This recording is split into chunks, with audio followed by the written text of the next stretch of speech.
மனதில் நின்ற காதலியே மனைவியாக வரும்போது சோகம் கூட சுகமாகும், வாழ்க்கை இன்ப வரமாகும். உன் வாழ்வில் செல்வங்கள் எல்லாம் ஒன்றாக சேர்ந்திட வேண்டும். பூவே உன் புன்னகை என்றும் சந்தோஷம் தந்திட வேண்டும்.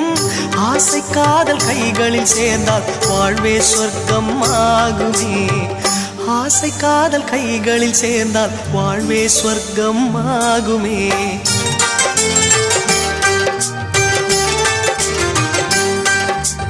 ஆனந்தம் ஆனந்தம் பாடும் மனமாசையின் ஊஞ்சலில் ஆடும்.